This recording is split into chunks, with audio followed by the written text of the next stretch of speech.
Hi everyone, Suku's Kitchen and Blog লৈ স্বাগতম। আজি এটা ৰেচিপি লৈ আহিছো, বহুতেই সহজ আৰু সিম্পল হয়। বলক এতিয়া মূল ভিডিঅ'টোলৈ যাওঁ।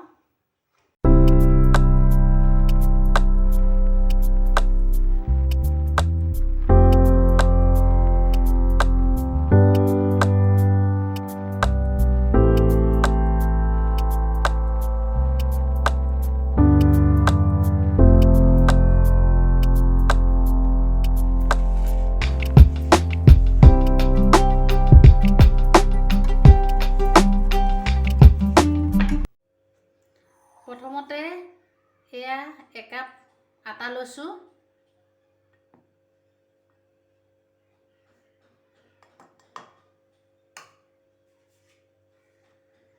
আৰু এয়া পিঁয়াজ এটা ডাঙৰ পিঁয়াজ এটা মিহিকে কাটি লৈছো। কেপচিকাম এটা সৰুকে কাটি লৈছো আৰু দুটা কেঁচা জলকীয়া আৰু গাজৰ এটা মিহিকে কুৰাই লৈছো আৰু সৰু এটা আলু দিছো। এটো অপচনেল হয়, আপোনালোকে দিবও পাৰে, এটো স্কিপ কৰিবও পাৰে।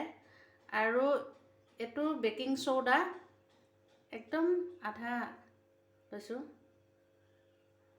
এক্সিকুট বুলি ক'লেও হয়। আৰু এয়া বেকিং পাউডাৰ আধা চামুচ লৈছো। এতিয়া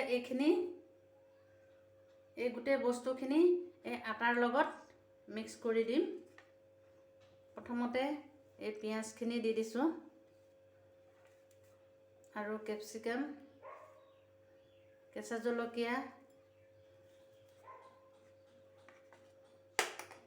আলু দিছো, গাজৰ,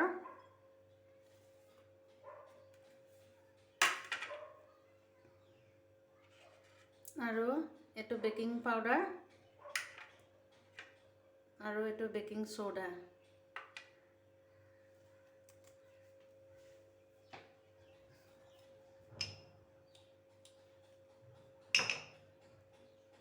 এয়া নিমখ দিছো সোৱাদ অনুসৰি। এতিয়া এই গোটেই বস্তুখিনি ভালদৰে পানী দি মিক্স কৰি লম। এতিয়া এই আটা বেটাৰটো এনে ধৰণে মিক্স কৰি লৈছো সবজিখিনি দি। এইটো জোখতে ৰাখিব লাগিব। এতিয়া ইয়াৰ লগত দিম অকণমান হালধি গুড়ি আৰু 1 চামুচ জলকীয়া গুড়ি দিছো।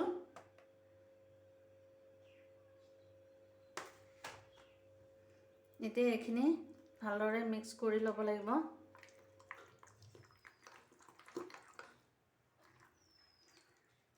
এনে ধৰণে বনাই লৈ পেলাই ৰাতিপুৱা ব্ৰেকফাষ্টতো এইটো নাস্তাটো তৈয়াৰ কৰিব পাৰিব বা ইভিনিঙতো তৈয়াৰ কৰিব পাৰিব। ল'ৰা ছোৱালীক ধুনীয়াকৈ বনাই দিব পাৰিব। এইটো টাইপতে এনে ধৰণে মিক্স কৰি লৈ লগে লগে বনাব পৰা যাব। এতিয়া আমাৰ এইখিনি মিক্স কৰা হৈ গৈছে। এতিয়া গেছত তাৱাখন পাতি দিছো। গৰম হৈ গৈছে তাৱা। এতিয়া 1 চামুচ মান জোখৰ ৰিফাইন্ড অইল দিছো। তেলটো অকমান গৰম হ'ব দিছো। তেলখিনি গৰম হৈ গ'লে আমাৰ বনাই থোৱা বেটাৰটো ইয়াত দি দিম।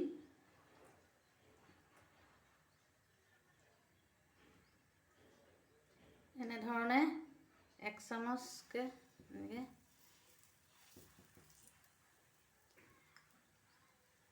দুই চামুচ দিছো।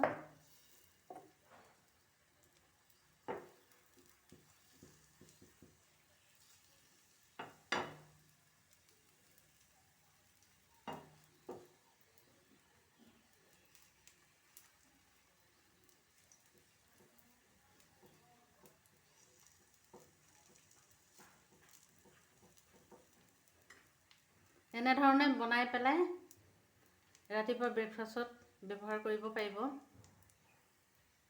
খুবেই ভাল লাগে।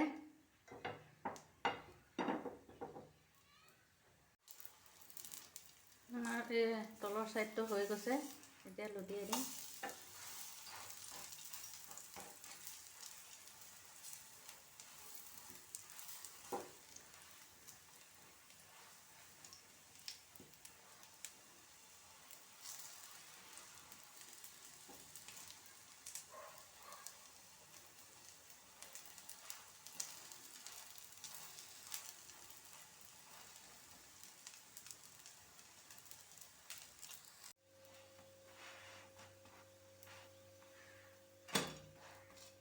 আমাৰ এয়া মালপোৱা ক'ব পাৰি, ৰুটি ক'ব পাৰি, এয়া হৈ গৈছে। এইটো নমাই দিছোঁ। নেক্সট আকৌ এনেধৰণে 1 চামুচমান জোখৰ তেল দি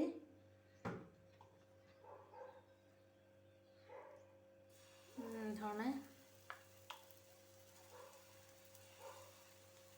এনেকৈ বহলাই দিব লাগে অকণমান।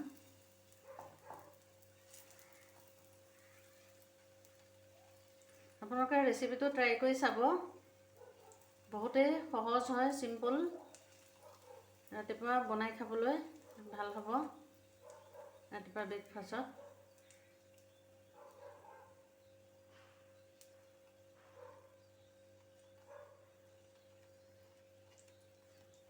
এটা ছাইড 1 মিনিটমান সিজি যোৱাৰ পিছত, হৈ যোৱাৰ পিছত নেক্সট ছাইডটো আকৌ 1 মিনিটমান লুটিয়াই দিব লাগিব। ধুনীয়াকৈ ৰেডি হৈ যাব। আমাৰ এই তলৰ ছাইডটো হৈ গৈছে, এতিয়া লুটিয়াই দিম।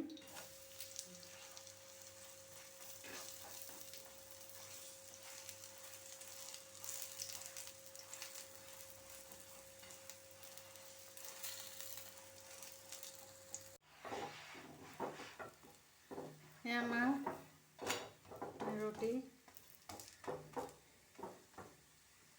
তৈয়াৰ হৈ গৈছে। এতিয়া এয়া নমাই দিওঁ। এনেধৰণে এয়া আমাৰ ৰুটি আৰু এটা হৈ গ'ল ৰেডি। কেৰাহীটো পকৰা টাইপত বনাব পাৰি। মই দুটামান বনাই পেলাই দেখাই আছোঁ। এতিয়া কেৰাহীখন পাতি দিছোঁ। তেল আগতীয়াকৈ মই দি ৰাখিছিলোঁ তেল। তেলটো গৰম হ'বলৈ দিছোঁ। এয়া তেল গৰম হৈ গৈছে। এতিয়া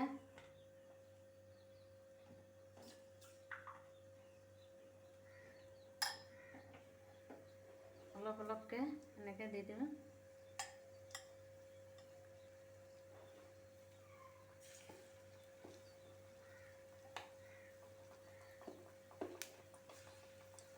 এনেকৈ পকৰা টাইপত বনায়ো খাব পৰা যায়। ৰুটি টাইপতো বনাই খাব পৰা যায়, পকৰা নিচিনাও খাব পাৰে। চচৰ লগত, চাটনিৰ লগত খাব পাৰি ধুনীয়াকৈ।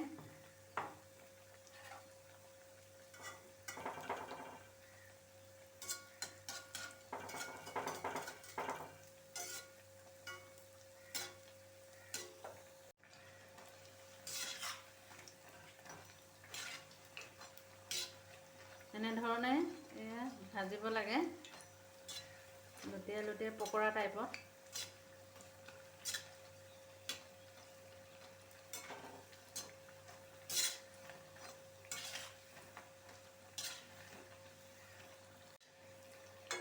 এয়া আমাৰ এয়া পকৰা হৈ গৈছে। এয়া প্লেট এখনত নমাই দিওঁ।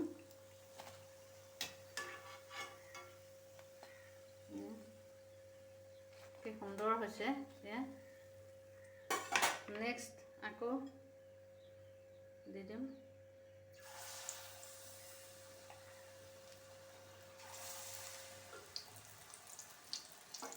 আলহী আহিলে আলহীকো আপোনালোকে এনেধৰণে বনাই পেলাই ছাৰ্ভ কৰিব পাৰিব।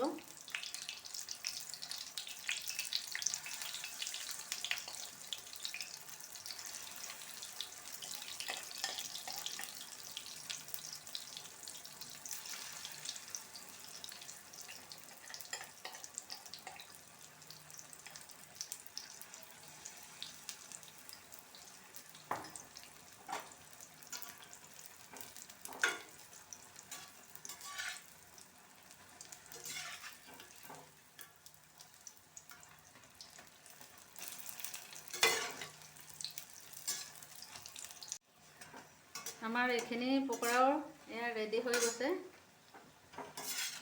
নমাব হৈ গৈছে। এইখিনি নমাই দিওঁ।